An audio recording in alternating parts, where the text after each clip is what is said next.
Taylor's going to have an MRI later. But anytime that situation happens, like it happens, you're probably hoping against hope in certain situations, but we don't know for sure. So I have a strong faith, so we're definitely going to be uplifting her. But I think it's a tough one. But it was a tough situation so early, and I think a team can handle that a lot of ways. You can kind of get ruffled, and Taylor McCabe has been an extreme great leader. She's one of our best defenders. Everybody gives her a lot of credit because she's a great shooter. The reason she continued to be such an instrumental part of us is because Taylor took a challenge when she was a sophomore. And I'm a post coach, but I met with her and I said, listen, you can be a defender. I've seen your footwork. You use this summer to get as fit as you can and as strong as you can and become a defender. I said, you're gonna impact this team, and boy, did she do it. And she was a great leader. She helped bring Addie Deal along. Addie was a great young person. She was learning and growing and knew the lesson she was learning and continues to grow. So when that situation happened, the team just rallied, and we just gave it about 5 seconds. I said, listen, Taylor's probably not coming back in this game. This is why we've been deep. Addie's ready to go, and I called the play. And we just went on, and I knew Addie would be ready to answer the call. I really did. She has been. So very, very grateful for all of that, and just really sick about Taylor's injury.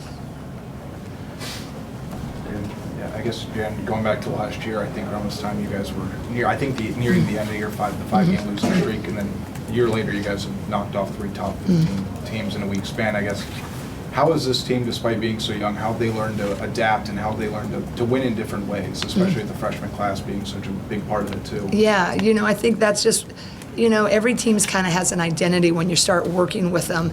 And, we've just been so blessed. All my years at Iowa, for the most part, just about every era has been a heck of a team. And the thing that I define a team by is their togetherness and how much that they can really be for someone while they're also a little disappointed for themselves. And that's really hard to do because everybody wants to play 40. Everybody wants to be like chit-chat hitting the threes, right? But when you can get a group that both things can be true, you can be disappointed that you don't have a bigger role, but you're as loud as everybody else cheering for the kid that does. I think that's the hardest thing in coaching, and really taking a team and helping them form. And we really start with great, great young women. And so I think this particular group, those freshmen last year were pretty good. And they were pretty seasoned, right? And then we've added some kind of spicy pieces of the sophomores. And you have a senior, Hannah, that's really starting to really lean in and understand what she can do with her voice at times, but certainly with her skills. And then we've had a Kylie Feuerbach, who's, just the rudder of this ship. And so it's like their experience mixed with this naivete, and we've created a couple breaks early in the season, and we've gotten a couple breaks. Last year, you don't get a couple breaks and you don't create them, right? And so I'm telling you coach long enough, hopefully the good and the not so good, but hopefully more of the good happens. And I just think this group's resiliency and togetherness has really been the difference.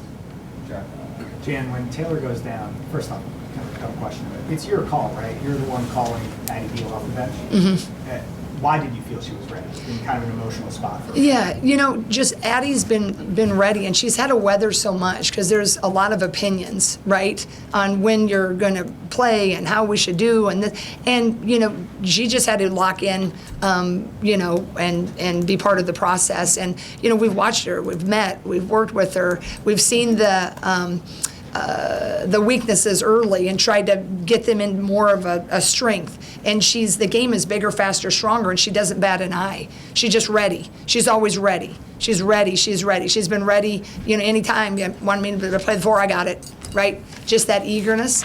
And I just think I've always been very confident in Addie. And but I also knew that this game goes big and fast and strong. And our culture is our culture, and they pass the baton. and they learn and they grow. And if you're open and you're willing to just be ready, boy, the process can be really, really great. So Addie's been, really, this last month has been really, really, I think the steps have been great. So yeah, there was no question about that. In the wake of what happened in the last 3 minutes of Maryland, there was a stretch of 25 minutes today that they didn't have their longest run was 3-0. I mean, they didn't put together any kind of string at all. Wish you would have told me that. That made me feel a little better. Okay. How do you explain, Yeah. your stopping ability Yeah, today? I just think that, I like our game plan. I like our attention to detail. I like what we try to do defensively. And I think we've been asked about our defensive emphasis. You got to kind of look at your teams and what you have. And last year, when I, took the baton right from Lisa, I thought we were a little longer, and I knew we could be a little better.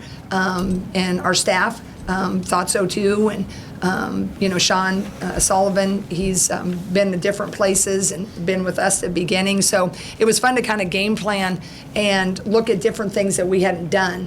And I just thought, we have the speed this year to be able to do some of that. I thought Kylie, held Cambridge to 7 points in the first half. She's really disappointed she ended up with 30, but that kid, I've seen that kid end up with 44, and she didn't have a great first half. And if you can just kind of stifle a really key a little bit in the first half, you've done a lot of the job.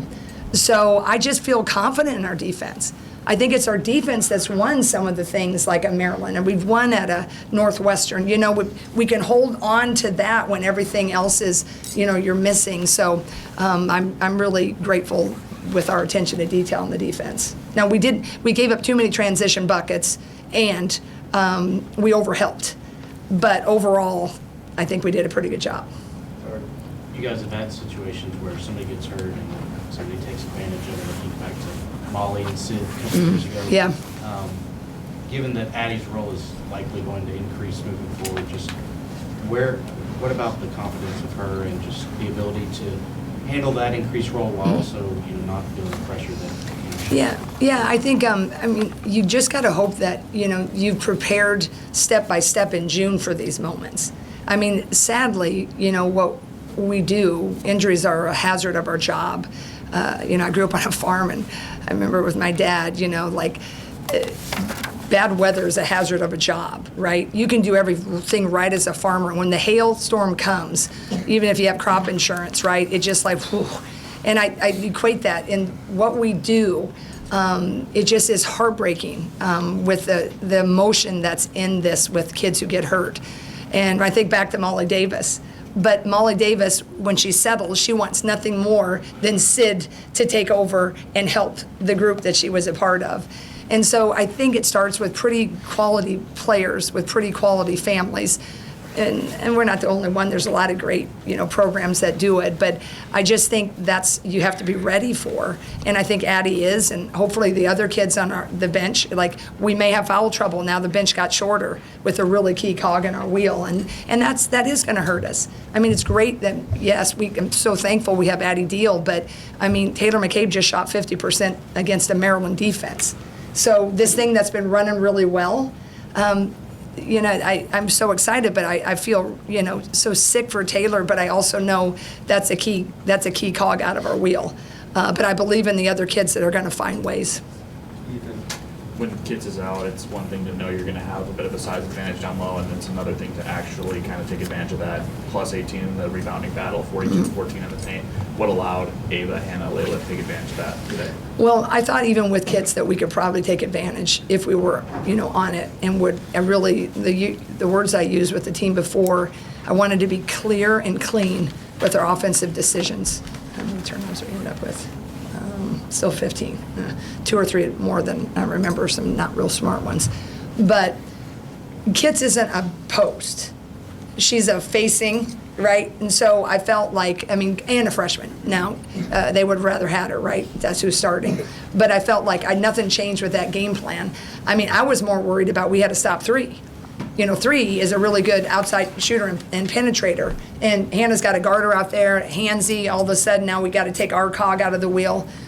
So usually when you win a game like this, the wrong person gets a couple fouls, and I think three got fouls in that first half because she was probably trying to have to start, defend Hannah. So I just thought that we could try, but, that number 12 was pretty tall in there. But once Ava kind of settled, she went fast a little bit at the beginning. And I told Ava, I thought that was just a lot of great growth. Sometimes a kid can let a travel or two kind of put you on her heels, but she just went to work and, she went 9 for 11.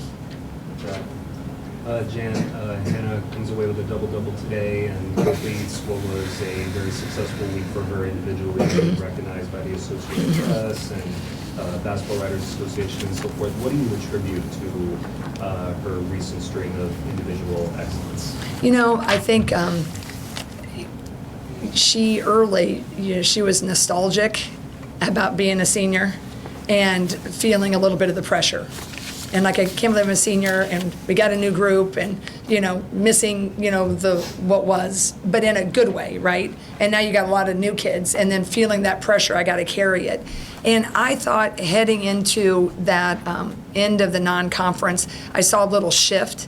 And then, she had a tougher game at Northwestern, but I told her after the game, a few times I'd been as proud of her.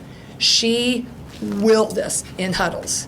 As frustrated because she shot really poorly, but you could just see a senior that was really had taken another step and said, everybody get on. And I think she's doing that with her play. And even if she's not always the most consistent, she missed this, she's going to get it back another way. And she's forward thinking and she's enjoying the rest of the ride. And that's where you need her to be because that's what's lifting everybody else up. And it's also, I'm just thrilled for her because she's really having a really great stretch right now. The 15 turnovers that you were mentioning, that's the second fewest that a team has had against Ohio State this season. Yeah. Just how did you feel like you guys handled not only the press, but the pressure that they do even in the half court? Well, I thought the ones that we did have out of that 15, there was about 3 that we just want to rewind, right? And so those are annoying, but they're also kind of like, duh, right? So we can take that down to 12, right? Which is those. And then there's a couple where we forced it when we didn't need to. But I think we handled the press really well. That's when I think it was 8-2, right? I mean, you could kind of feel they were going and ready. And then we started to remember, we can look over the top. Yeah, we're going to hit Ava and we're going to slice, right? Okay, and you could see us kind of recalculate. So I think that against a pressing team, I'm okay with 15. I just thought it could have been even a little bit lower. But I thought handling the pressure was really huge today.